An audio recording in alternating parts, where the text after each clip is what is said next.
First of all, I want to welcome everyone here. I want to echo the comments. Mark Toy, thanks for being here in your division, and obviously, John, you and the great Pittsburgh district have done a lot of work, a lot of effort to put all this together, but appreciate all the diligence there. I am excited to be here. For those that don't know, and I'll talk both to the public but also to the board because it's the first time I've really addressed you. Been in the Army 37 years, been in the Corps for about 13 years. I've tangentially been associated with the board and supporting different actions, but I've never actually been to a board meeting. So this is my first one. I'll talk a little bit more about that in a minute. I also want to make sure you know that I wear 3 different hats, and there are environmental aspects of every one of those 3 hats that you need to make sure that we can then leverage your expertise back into those 3 different domains. The first one is I'm the senior engineer in DOD.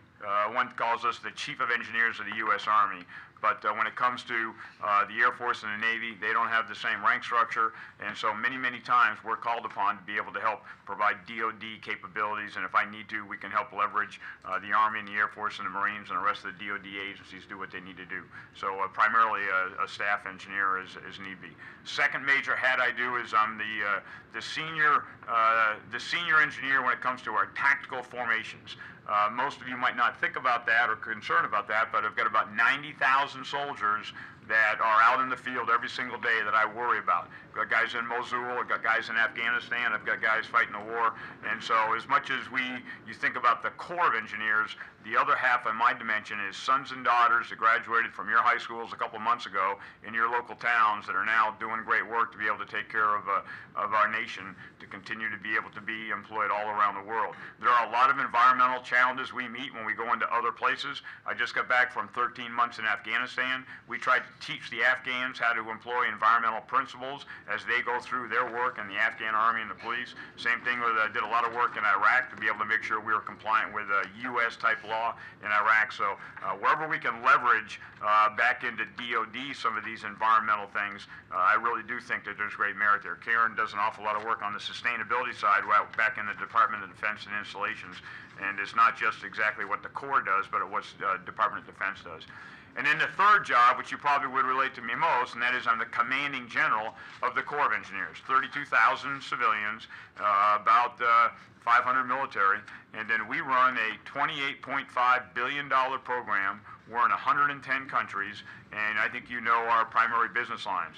We really do 3 main deliverables. We do everything that the Department of Defense needs when it comes to supporting our military in war. Today we've got guys in Mosul rebuilding the Mosul Dam. You hear about the news on Mosul and the attack ready to happen 12 kilometers north. I've got engineers trying to figure out how to save a dam from breaking that was built on a very poor foundation. I've got guys in Afghanistan continuing to be able to take care of women's programs in Afghanistan, building dormitories for women so we can have human rights back in Afghanistan and take care of those. But we also do, all of the barracks at Fort Bragg, anything you could think of on a military installation, a lot of work for the Navy and the Air Force, and we do an awful lot of work for DOD, missile defense, and other ones. Second major thing is civil works. That's probably what most of you think about. This is our authorized responsibilities when it comes to America's waterways and America's environmental ecosystems. Those lines you know pretty well. There's clearly flood control, there's ecosystem restoration, we have a regulatory responsibility, navigation, several different manners, and I'll talk a little bit more about that, but obviously the Civil Works program. And then many of you might not know, but we're also FEMA's engineer. 2 weeks ago, I was in the meeting with 5 people. It was President Obama, Fugate, and I talking about how are we going to make sure that we're taking care of Matthew. And even when you think about environmental there, when we go back in and do hundreds of millions of cubic yards of debris, we come in for FEMA and take all the debris. How do we make sure that that all is separated, just like you would separate taking a building down, and do that in an environmentally safe way? So this is where this is much more a culture than it is a program and a business line. It's how do we continue to infuse the right principles back into everything we do. I'll talk just a little bit about my background. I am a civil engineer, registered professional civil engineer in 2 states. Most of my time in the Corps has been on the East Coast. I say that only so, Scott, when you start talking about the Snake River, it doesn't quickly resonate with me because I've never been there, okay? If you talk about the Connecticut River, I got it. I understand all about that. 3 years in New York City, Virginia to Maine, Europe and Africa. Main responsibilities there is they tied back into the environmental piece. A lot of work on the Chesapeake.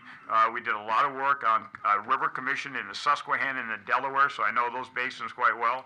Did a lot of harbor deepening, but as we were talking last night, how do you deepen a harbor in an environmentally successful way? 52 million cubic yards of dredge material that was put upland to be able to take care of wetlands restoration or other environmental concerns in the New York area. A lot of base realignment, a lot of big buildings we built on installations. That's probably not quite as much of a concern because we do that under very stringent DOD rules. I moved to Atlanta. I was 3 years in Atlanta. Very, very instrumental because at the time I went in, it was the lowest water it had in a long, long time. So the water wars, we call them, Florida, Georgia, and Alabama. And the big issue there is how do you balance the sometimes 6 or 7 federal purposes of a reservoir. It's not just one. It's all of those and how do they work together to be able to figure out water supply, ecosystem flow, navigation, hydro, flood control. I mean, all those different all those different scenarios there. Did a lot of work in the Everglades, so Fred, I know the Everglades quite well and certainly have a good understanding of that ecosystem, largest ecosystem in the world, and then a lot of work on harbor deepening down there as well. I've come in as the chief, I've been here for 4 months, just a couple themes. I'm asking our guys, first of all, let's make sure that we have a strong foundation. Let's make sure we have processes in place, we have the right people in place, our technical competency is where it needs to be, human capital. Are we slow? Are we bureaucratic? Are we lethargic? What can we do to speed things up? How can we be more responsive? So this ability to be part of a world-class organization, I've got to know is a solid foundation before we do anything else. And so I'm asking my guys a lot of hard questions. I've loved the Corps of Engineers, but I want to make sure that we don't ever take our eye off the ball of being an organization that people respect. There's going to be times we make decisions that people don't like, but we've got to stand for values and a values-based organization to be able to continue to deliver. The second big thing is this whole idea of delivering the program. If we say we're going to get a chief's report done, if we say we're going to build a building, we've got to come through on that. The VA has asked us to build $12 billion in Veterans Administration hospitals. We've got to be able to come through for the VA. Same thing with missile defense and other kind of agencies. So I want to make sure we don't take our eye off the ball and to be able to continue to be able to, when we have a deliverable for this nation and Congress gives us money to be able to do something, we've got to be able to make sure we come through. And the third thing, which really falls in the lane here, is the vision. We have a very robust campaign plan. Sometimes I'd like to share that with you, but we have 4 major goals.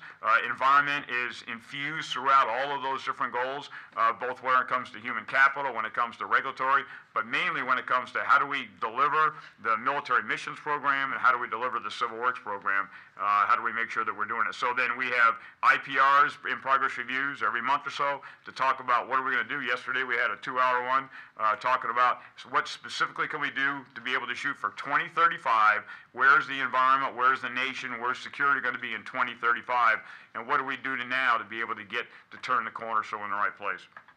I think personally, I like to call myself a muddy boots guy. I'm on the ground at least 3 days a week. I have a lot of guys that work for me that wear nice business suits and dresses in a big office building. But at some point, if you're down on the ground talking to the guy who really has to deliver, he or she knows what they've got to do to perform, and are we taking care of them? So every week, I'm on the ground mainly on Tuesday, Wednesday, Thursday to see my guys and to be able to figure out what we can do to better enable them to be able to deliver the mission. I'm big into transparency. If I've got bad news, I'm going to tell everybody right up front. We aren't going to hold that. We want to make sure everybody knows what's going on. We want to be very, very collaborative. I'll talk a little bit more about that as how that comes back to this particular board. And we're going to be honest and we're going to be up front. And we're going to, like I said, if there's something we've got to make the hard call, we'll make the hard call. We aren't here to be the most popular federal agency. We're here to do what the nation has asked us to do. And just so you know, every single day, somebody has a problem with a decision we make. I don't ever have a problem with that as long as I go to bed knowing that we've done the right call. Let me jump into the board then, just a couple quick things. I think the first thing is that I want to learn more about the board does, and I want to leverage it. I'm not sure that I'm smart enough to be able to get us to where that is right away, but at some given point, there's no doubt about the credentials of the people sitting around this table. You guys, I've read all your bios. You come in with, not only do you come in with great depth in your individual field, but you come in with the breadth of understanding how your lane works in with the other lanes to be able to deliver an environmental systems approach. And that's what we really got to do.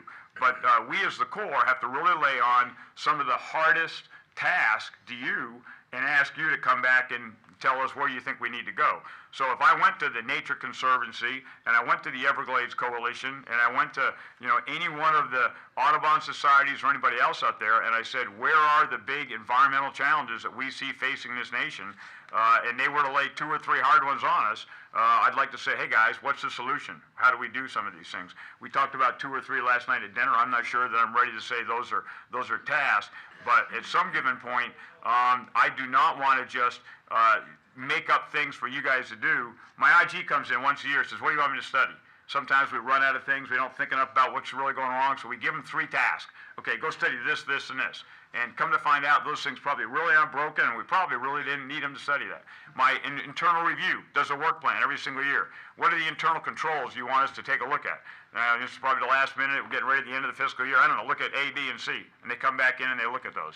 So what I don't want this board to be is I don't want you just to be doing work for workman's sake. I want us to be really taking the hard ones on and be able to figure that out. Collaboration's got to be instrumental out there. We've got to continue to be able to figure out how do we lean back and forth with all these interagencies. Sometimes federal agencies, I think all of us, human nature says, you live in a safe zone. You don't want to look at things that are contentious or listen to people who don't like our ways of opinion. I like adversity. I like listening to people who don't like what we're doing and say, what are your viewpoints? Here's my bottom line, though, is I always want to try to get us to a feasible solution.